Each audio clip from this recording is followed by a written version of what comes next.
Okay, thank you very much. Do you want me to start? Please start. We were supposed to actually be 5 today, but now we dropped that down to a fireside chat. So it'll be a bit more intimate so we can take a lot of questions. I'll start with myself. I'm Sej Ravji. I'm partner at Cardigan Capital. I look after our FoodTech fund, our Agri FoodTech fund. It's a 50 million fund investing in agtech, food science, and circular economy. We at Cardigan actually started off in 2018. We have 2 other funds. They're deep tech funds, primarily focusing in seed investments in Israel in the area of cybersecurity, big data, and artificial intelligence. We've invested in more than 26 startups. We have a portfolio value of about $500 million. And so I'm very excited to talk to you a little bit more about ag food tech, food science, and why we raised this fund and why it's so important for the planet and for us as a human race. Fantastic. So my name is Thomas. I work as a principal at Peakbridge. We are a global fund manager fully dedicated to food tech, investing seed to Series B across the globe. And our team is primarily based in Europe. I am in the Netherlands. We're managing around 200 million today. And the topic of today, biomanufacturing as a sustainable practice in food tech, for us, it is one of the key strategies to invest in these next generation of production systems for a more sustainable food future, alongside things like digitizing the food chain, alternative proteins, but also the nutrition and health space. So very excited to have this discussion with Sej today. Wonderful. So as you can see, we're super improvising here. So because we don't have a question today. But anyway, one of the things I think we should start off by is what is biomanufacturing? I assume the reason you're here is because you probably know, but for those of you who don't, so biomanufacturing, also called bioprocessing or biofabrication, is basically the utilization of biological systems, so enzymes, cells, other microorganisms, to produce a product, to make something. It's been utilized for years in pharmaceutical industries, biomedical industries for tissue and cell generation, etc. But only recently, some of the more finer arts of precision fermentation has been utilized in food tech. So an example of bioprocessing would be fermentation. Now, fermentation is a part of bioprocessing. Bioprocessing it could include fermentation, it could include cell agriculture, it could include downstream processing, it could include genetic engineering.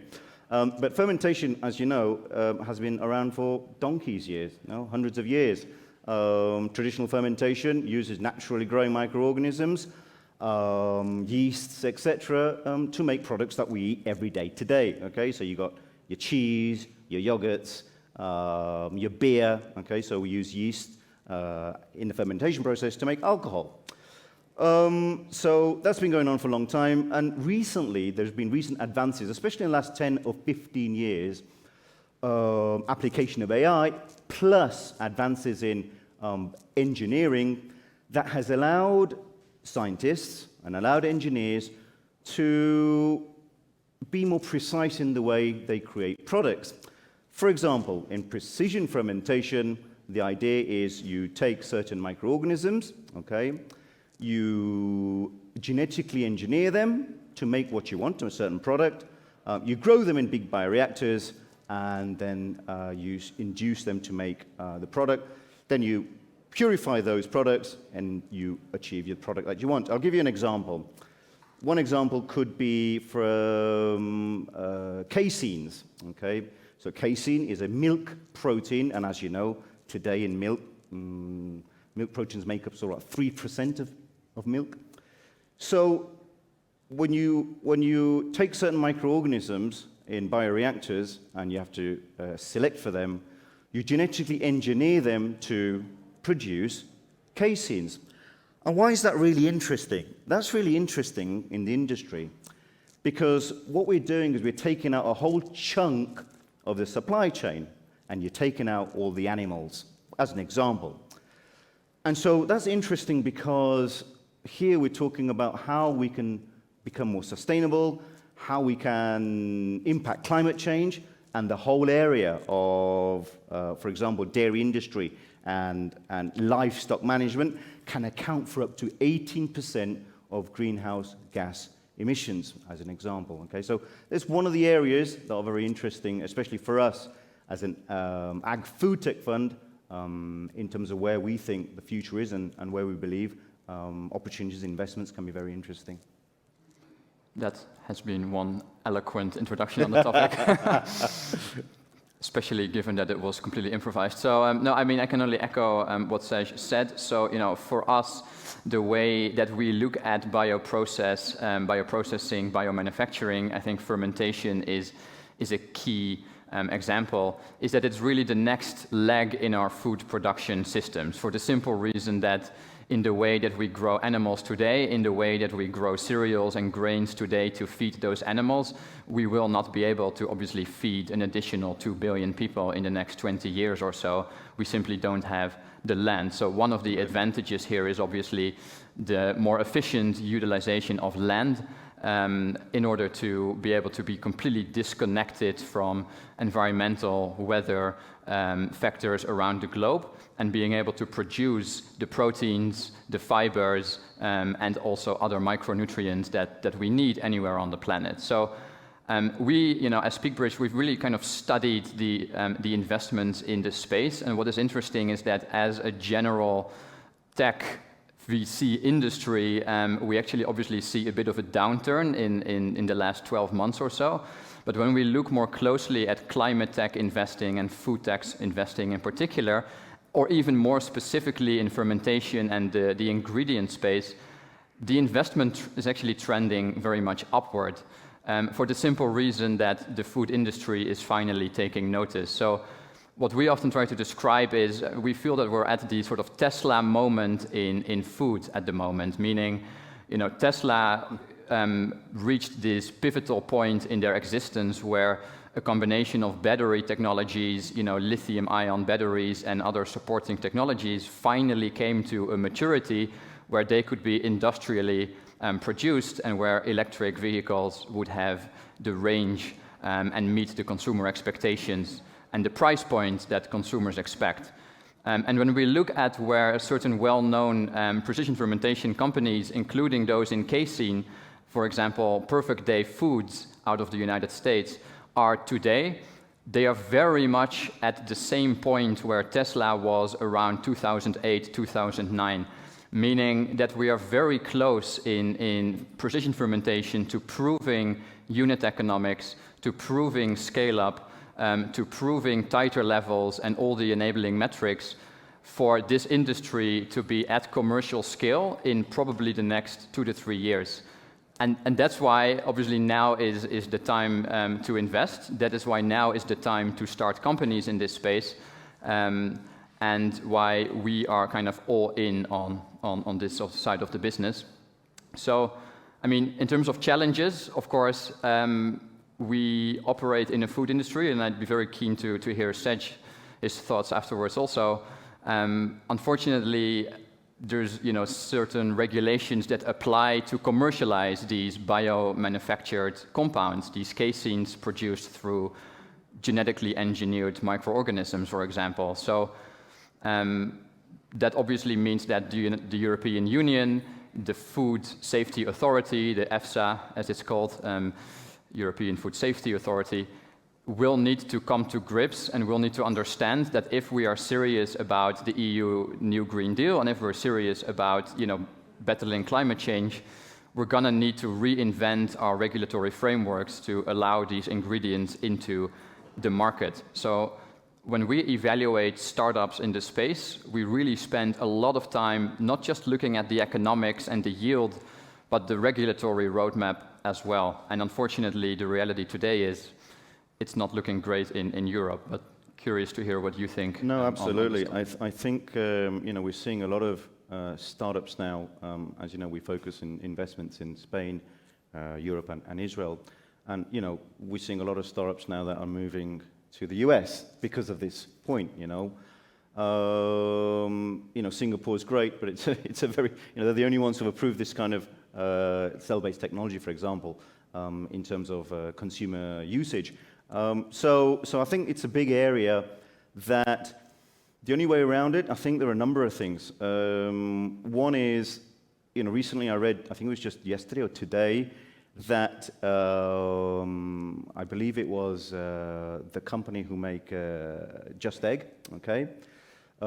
They have another one called Meat Just, okay? And they have just received, it's not FDA approval in the US, but they have received what's called a first disclosure. What that means is that they're able to go into the plant, understand exactly how things work, and that can lead to an approval to then commercialize cell-based and precision fermentation products. So I think, if that happens, there's going to be a huge push for Europe to actually have to move in the same vein. What's the situation in Europe? And the issue is that, you've got people having to choose between, I'm going to go to the US and get, get stamped on by GRAS, or I'm going to have EFSA, have 2 years of dossier approval, and then another year for all the European countries to ratify that. So that's like 2 to 3 years. And that's a big ask. That's a big ask for a lot of startups. Yes, I think lobbying and advocacy is going to be important. And I think there have been a number of consortiums, not just startups, but startups and VCs who are actually moving in that direction. I think that's going to help a lot. We at Cardiman, for our Ag FoodTech Fund, we work with the Basque Culinary Center, and I'll tell you why I bring that up. I don't know whether you know about the Basque Culinary Center. It's a huge technology center up in San Sebastián, in the Basque region. They're a huge also school of gastronomy. And one of the things that's really important about how we're going to get this across is especially from a consumer perspective, a regulatory perspective, and I'm a big believer that when there's demand, things will happen. There has to create a demand. People want it.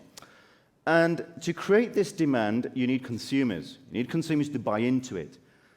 The issue we have today, a little bit, okay, is that consumers, they're not quite sure what is precision fermentation, whether proteins that are molecularly identical to animal proteins but don't use animals, what the hell is that? So there's a whole education around that.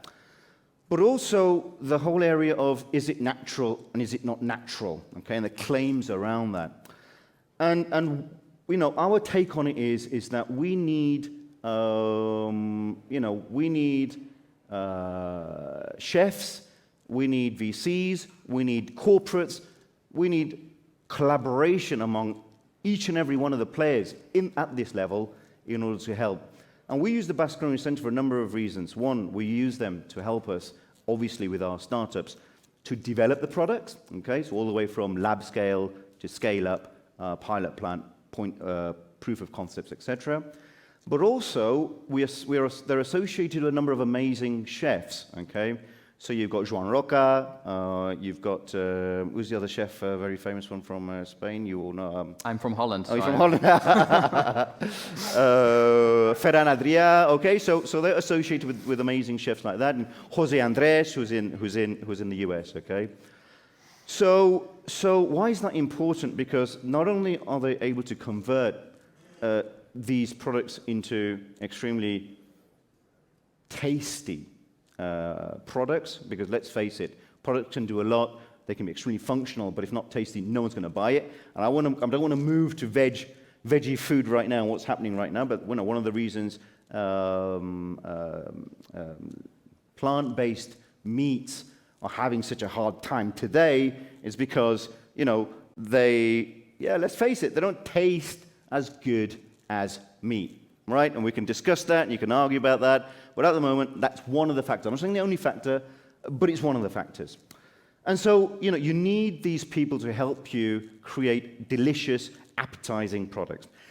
The other reason, and that goes back to the lobbying part, is that, Jose Andres, top chef, world-renowned, just with Upside Foods that make basically cell-based chicken, endorsed that chicken. Okay, and you're saying, look, you know, I've eaten it, I've tried it, and here's a product that we've elaborated together. And that gives consumers a way in to, hey, look, if the best chefs around the world are endorsing products which are animal products but without the use of animals, then it's got to be natural, it's got to be fine. So I think there's a whole education around there using these types of, let's call them influencers, chef social influencers, in order to help us get there. So, you know, I think that's a route that we're thinking, and I think that could be very interesting to... I think that's a great point. So, I mean, in terms of challenges, we addressed sort of regulation and go-to-market, which is unfortunately a little bit different in food than it is in electric vehicles. And I think you made a perfect case around, you know, the consumer education piece. And in the end of the day, consumers want what consumers want, which are delicious products at, you know, cost parity to what they're used to eating. I think there's one additional challenge I'd like to highlight, and maybe pave a little bit of a path to a solution before maybe seeing if there's already any questions from the audience, which is the capital requirements of scaling all of this. So, I mean, precision fermentation compared to, you know, a SaaS company optimizing workflow for businesses or a consumer app or any other, you know, solution out there, unfortunately comes with very high capital expenditures in terms of proving out at a pilot scale the unit economics, scaling to a larger demo factory, a demonstrator factory, to start to operate for the first time in a you know, food grade environment, and ultimately scaling into a full industrial plant. Between those different stages, these companies are easily raising hundreds of millions of euros, not to capture market share and basically subsidize our, you know, Uber and Lyft type of lifestyles. These companies are raising hundreds of millions of euros because they have to, and because they have to build these factories with steel and concrete.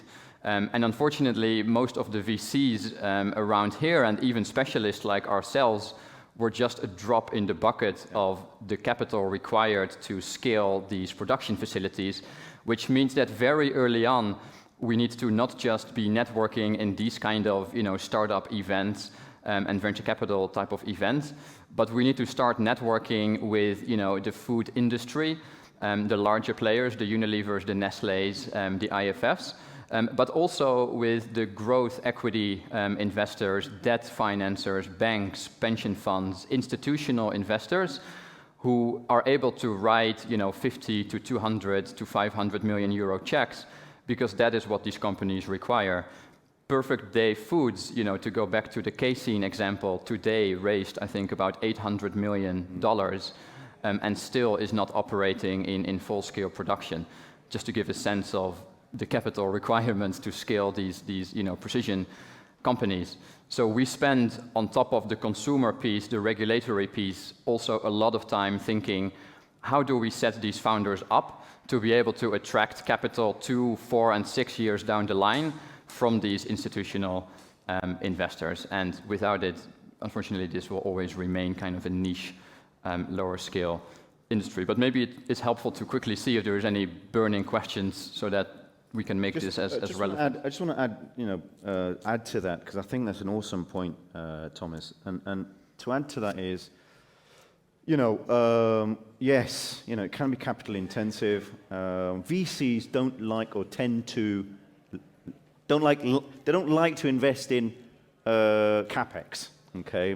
But yeah, some of these companies do require more than $500 million if they're really going to scale up. Now, and you know, one of the things that we've been toying with the idea, and I also, you know, in the past come from the food industry, and you know, you've got these startups who are partnering, you know, with food industry giants. An example is, you know, biotech foods with JBS, right? And that's one example, but there are many, many more. But just one industry player. And I think, and maybe I've opened up a can of worms here, but I think we need to find a way of how, as a sector, we can work better together to bring more industry players and maybe share a bit more.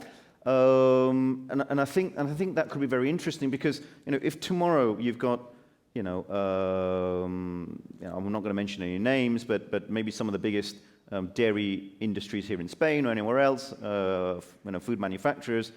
What are they going to say? Okay, how much do we need to, let's do a pilot run. Let's do, we'll make some casein or lactoferrin, whatever it is, dairy ingredients from precision fermentation. And now we need 200, 300 million to build a factory, okay, or build a plant. That is a big ask now, today. Why is it a big ask? Because you've got to be really bold to take 200, 300 million out your pocket to make something that today there's no market. Okay, there's no market. So I think in order to accelerate this, I think we need conglomerates, we need industries to work together to co-finance some of these big projects. How we do that, I don't know. But I think that's something that at least we need to work on, and something that is the only way if we're going to accelerate this is going to work. Sorry, just wanted to add that. No, it's a great point, and it's always nice to throw out challenges, but I think it's part of the solution is how to engage industrial partners. Luckily, we do see steps there. So the world's largest beer brewing company, arguably therefore one of the largest biomanufacturing companies in the world, AB InBev, 4 times the market share of Heineken, our beloved Dutch brewer. They operate probably the largest sized bioreactors on the planet, right, in brewing beer for all of us. And ultimately, as you pointed out in the introduction, brewing microorganisms to produce the proteins of the future is fundamentally not that different from brewing beer, except that there is a little bit more engineering that goes into the microorganism as opposed to the off-the-shelf yeast that is used in the beer industry. So it's great to see, for example, AB InBev actually actively investing in some of these companies with that production capacity that they already have, which can be retrofitted to some of these precision fermentation companies. So I think it's a great point. I think given we have a few minutes left, just really curious to see if there's any burning questions before we maybe look at some other areas. I don't know if we have any doubts, microphone. Are there any startups, in the room who are actively building a company in the precision fermentation or biomanufacturing space, or is this the wrong venue, the wrong crowd to be asking this question? I know we're not. Hopefully, there'll be more next year. We're a bit more used to being at FoodTech events sometimes. There's a question here. Yes. A comment. Yes. Oh, okay. You're a startup in the space. Okay, great. So. Based on insects, right? That's very interesting. No, I mean I'd love to understand. So I mean we haven't really touched on insects. So insects are not so much microorganisms, but they are much more efficient, production organisms to get to the proteins that we like compared to a cow or a sheep, and they happen to use 10,000 times less the water and the grains, etc. So you mentioned the InBev, and they are working on using the core products from their production in order to build or to feed the larvae and generate protein as a co-product of their main process. Yeah. Absolutely, that's a great point. I think we're about to switch off, so if there's any other points or questions, and otherwise, happy to chat to anyone in the space afterwards. Yep. Thank you. Just pick us up at the door. Thank you very much.